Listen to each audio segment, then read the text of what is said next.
आज एक बड़ा वाकया हुआ है, वो है अबूज़ाबी, जहाँ पे अबूज़ाबी एयरपोर्ट पर निशाना बनाया गया ऑयल टैंकरों को और कहा यह जा रहा है कि हूसी बागियों की तरफ से हमला किया गया। इसके अंदर एक पाकिस्तानी भी जाँ बहक हुए और बाकी 2 मरने वालों का ताल्लुक भारत से है। हूसी बागियों ने कहा है कि इस हमले की तफसीलात जल्द सामने लाई जाएंगी। इस पूरी जंग के दौरान अबूज़ाबी पे होने वाला ये पहला हमला है, जहाँ पे अरब रियासत को निशाना बनाया गया। कितना बड़ा वाकया है। और यह साहब ये कि जिस तरीके से निशाना बनाया गया और इसकी जो वीडियो सामने आई है और धुआं उठता हुआ नजर आ रहा है, और हूसी बागियों ने इसको कहा है कि इसकी तफसीलात भी जारी की जाएंगी। अबू ज़बी के ऊपर हमला और इतने अहम स्ट्रेटेजिक जगह पर हमला, क्या पैगाम दे रहे हैं हूसी बागी? और एक तरफ तो हमें ये इतलात मिल रही थी कि शायद मामला मुज़ाकरात की तरफ जा रहा है और ये जंग भी जो है बिलाखिर ख़त्म हो जाएगी, लेकिन ये तो आग के शोले और बढ़ते हुए नज़र आ रहे हैं रीजन के अंदर। देखें, मसला सारा ये है कि ये जो पूरे का पूरा सऊदी अरेबिया है, इसके इर्द गिर्द जितनी भी रियासतें हैं, जिनमें यमन आता है, जिनमें उसके बाद मस्कत अम्मान आता है, उसके बाद पूरे का पूरा यूएई की 7 रियासतें आती हैं, फिर कुवैत आता है, फिर कतर आता है और उसके बाद आगे जाके बहरीन आता है। ये सारी की सारी रियासतें जो हैं, इन पर सदियों से आपस में लड़ाई होती थी, रोमन्स की और ईरानियों की। ज़्यादातर ये ईरानियों के ज़ेर असर रहती थी। जब रोमन्स आ जाते थे तो वो शाम का इलाका और यमन का, उसका फ़लस्तीन का इलाका फ़तह कर लेते थे, और ये नीचे का इलाका जो है ये ईरानियों के पास रह जाया करता था। इस इलाके की मुख्तलिफ़ किस्म की ट्रेडिशन जितनी भी इसी तरह की चली आ रही हैं, इसलिए बहुत हद तक हमेशा से इस मेन सेंट्रल अरब के जो बागी होते थे, वो ज़्यादातर इन्हीं इलाकों के अंदर पनाह लिया करते थे, और ज़्यादातर वो अरब के बद्दू ही वहाँ पर हुआ करते थे।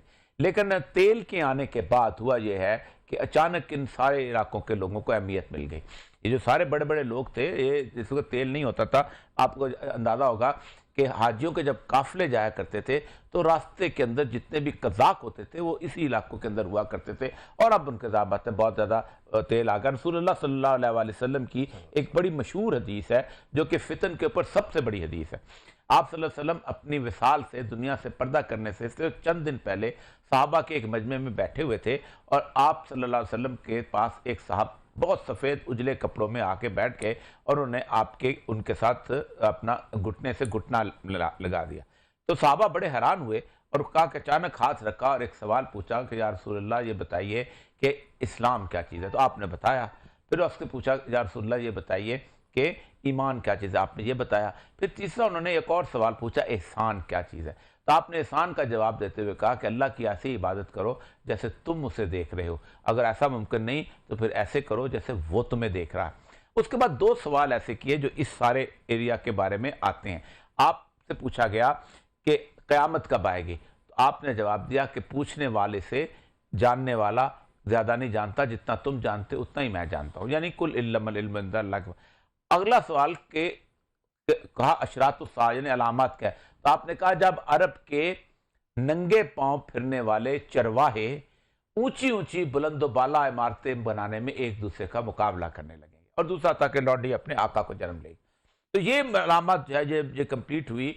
इसके साथ एक और हदीस की अलामत आती थी कि जब कबीला दूस जो है, ये यमन के इलाका का कबीला जो था, इसकी औरतों की सरीन बुतों के गिर्द घूम लगेगी। तो अबू धाबी जो है उसकी मेन एग्जाम्पल है। आपको याद होगा कि वो इमार का टावर और नखील दोनों कैसे टावर बनाने में मुकाबला करते थे, और ये जो बुर्ज खलीफा जो बना है, इसका मुकाबला कितने अजीबोगरीब तरीके से हो रहा था, और इसके साथ साथ वहां मंदिर भी बन गया और वो सारा कुछ। इस पूरे इलाके के अंदर ईरान जो है वो अपनी पुरानी उस हेजेमनी के हिसाब से चलता है, और उसकी वो प्रॉक्सीज चल रही हैं। अब आज से कुछ अर्सा पहले शाम के इलाके में देर ज़ूर में हुआ यह था कि ईरान ने वहाँ पर हमला किया था, और वहाँ पर बाकायदा अमेरिकन कैंप को हमला किया, और उन्होंने फिर रिटेलिएट भी किया। यहाँ पर यमन के अंदर जो हैं, ये बेसिकली जैदिया फ़िरक़ा के लोग हैं। जैदी जो हैं, हज़रत इमाम ज़ैनुल आबिदीन के बेटे ज़ैद बिन अली जो हैं, उनका नाम अली था, ज़ैद बिन अली बिन हुसैन बिन अली, तो ज़ैद बिन अली के मानने वाले हैं। ये सबसे ज़्यादा सुन्नियों के करीब तरीन लोग हैं। ये वो लोग हैं कि जो पहले 2 खलफा को की इज्जत करते हैं, एहतराम देते हैं, लेकिन हज़रत अली को तफसील यानी फजीलत देते हैं उनके ऊपर, लेकिन बाकी तमाम तर उनकी जितनी भी चीज़ें हैं वो इनके साथ। लेकिन हौसी जो हैं इनको दबाने की कोशिश की है उन्होंने सऊदीज़ ने, और उसके साथ साथ ईरान का एक इन्फ्लुएंस बना, क्योंकि सऊदी अरेबिया जो है उसने अपनी हेजेमनी कायम करने की कोशिश। प्रॉक्सी जारी है यमन अच्छा, अब हेजेमनी सर, हेजेमनी यहाँ भी पूरे इलाके में।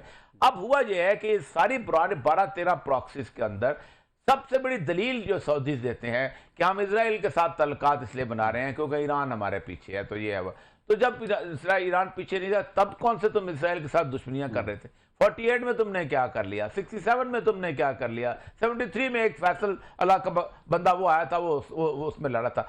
असल मसला ये है कि इस वक्त वो मुकम्मल तौर पर अमेरिकन जो हैं वो ये चाहते हैं कि, और ख़ासतौर पर इसराइल भी चाहता है कि ये पूरे अरब के लोग जो हैं ये दबाव में आ जाएं और ये उसकी झोली के अंदर गिर, अब झोली में गिर चुके हुए। आप खुद सोचें कि मस्कत तमान जैसी जगह पे जहाँ के वो, आप खुद सोचें वो खारजी अबाजी वहाँ पर हुक्मरान है, वो वहाँ पर जाके भी इसराइल का वज़ीर आज़म जो है वो जाता है और वहाँ जाके उनसे मायदात और पैक्ट करता है। जो कभी कहते थे कि उन्होंने अपने रसूल वसल्लम का ख़त रखा हुआ है कि हमें रसूल वसल्लम ने जिम्मेदारी लगाई थी तुम जाके तबलीग करो, और हमने माल्टा के इलाकों के अंदर फिर आगे जाके हम ये जो है मलेशिया और इंडोनेशिया में जाके हमने तबलीग की है। लेकिन इस सारे मामले के अंदर अबू धाबी का अटैक सिंबॉलिक है, और ये अटैक है कि बेसिकली अबू धाबी पे नहीं, इजराइल पे अटैक है, क्योंकि इजराइल की नेशनैलिटीज़ वहाँ मिल रही हैं, इजराइल वाले वहाँ पहुँच रहे हैं, और वो बातें रसूल सल्लल्लाहु अलैहि वसल्लम की बाकायदा हदीसों की पूरी हो रही हैं कि ये पूरा इलाका जो है ये एक दिन ग्रेटर इसराइल का हिस्सा बन जाएगा, और अरब जो है हाथ मलते रह जाएंगे। और जब तक ये रसूलुल्लाह सल्लल्लाहु अलैहि वसल्लम की उस हदीस के मुताबिक अपने आप को दुरुस्त नहीं करते, इन पे ये सूरत बनती, और यही होना है। और एक दिन होगा ये कि ये जो हौसी जो हैं ये किसी न किसी तरीके से हिजाज के इलाके की तरफ आ जाएंगे, और वहाँ से फिर वो जो एक मशहूर हदीस आती है कि मदीना भी इस काबिल नहीं रहेगा कि लोग रह सके, थे इमाम मेहदी वहाँ से भाग के मक्का आ जाएंगे और वहाँ पर बैत होगी। ये लंबी बात है, कब होगी इसका कुछ इल्म नहीं, लेकिन इस वक्त जो खून बाहर बह रहा है और जो गुज़श्ता 30-35 साल से बह रहा है, ये प्रॉक्सी से बह रहा है। अब वो प्रॉक्सीज जो हैं इस लेवल पे आ चुकी हुई हैं कि कम से कम कोई 17-18 ग्रुप तो इस वक्त शाम और इराक में काम कर रहे हैं, कोई 12-13 ग्रुप जो हैं वो यहाँ पर काम कर रही है। अंसार जो है इसके यमन का ग्रुप जो है इसको ईरान सपोर्ट कर रहा है। फिर लेबनान की हालत बुरी हो गई है, अब तो दिवालिया हो चुका है। लेबनान जिंदा रहने के लिए लोगों के पास पैसा नहीं रह गया, खाना खाने के लिए रोटी नहीं रह गई। इसी सारी कॉन्फ्लिक्ट के अंदर ये शिया का इलाका है, ये सुन्नी का इलाका है, ये ईसाई का इलाका है, ऐसा बटा हुआ है कि आप एक गली से दूसरी गली तक आप क्रॉस नहीं कर सकते। तो ये पूरे का पूरा खित्ता जो है इस बुरी तरह की इस आग की लपेट में आ गया है कि वो हदीस मुझे आज बिल्कुल सच होती साबित हो रही है कि आप सल्लल्लाहु अलैहि वसल्लम ने फरमाया कि मशरक का समुंदर बंद हो जाएगा, जो जहां है वहीं रह जाएगा और बाहर नहीं निकल सकेगा। और मशरक का समुंदर जो है वो वही है कि जो शत्तुल अरब से शुरू होता है और खलीज फारस से होता हुआ गवादर तक और पसनी तक इस जगह पे आता है। असल मसला ये है उस्मान साहब कि ये जो अटैक हुआ है ये बुनियादी तौर पर न सिर्फ अबू धाबी पर अटैक हुआ है, बल्कि अबू धाबी की उस पॉलिसीज और इसराइल के उस मामले पर अटैक हुआ है कि अब देखते ये हैं कि अगर इसराइल बीच में कूदता है, क्योंकि इसराइल का पिछले बेंजामिन नेतन्याहू का बयान भी आया था, उसने कहा था कि हम जो हैं, और वो जो नया उनका वो है उसका बयान आया था वज़ीर आज़म का कि हम खुद निपट लेंगे, अमेरिका पीछे हट जाए, हम खुद संभाल लेंगे उस पीछे। अब देखें ना 4 फ्लाइट्स हैं डेली वहां पर। मिस्र की हालत यह है कि सुबह बस चलती है वहां से जमलक से जजीरे से, और वहां जाके सीधी तल अबीब पहुंचती है, शाम को ये लोग अपना डांस वांस पार्टियां अटेंड करते हैं, वीकेंड में सुबह सवेरे वापस दूसरी बस पे आ जाते हैं या रात रुक के सुबह आ जाते हैं। ये वहां पर हालत हो चुकी है। और उर्दन का भी हाल यही है, उसने भी तस्लीम किया हुआ है, रे पीछे गया है। अब यही हालत हो गई है कि या तो आप अपने तौर पर जिंदा रहो और दूसरों को मत छेड़ो। अब वो दूसरों को छेड़ते हैं। ये यमन का जो क्राइसिस है, ये यमन का क्राइसिस आज से नहीं है, गुज़श्ता 2011-12 से चलता चला आ रहा है।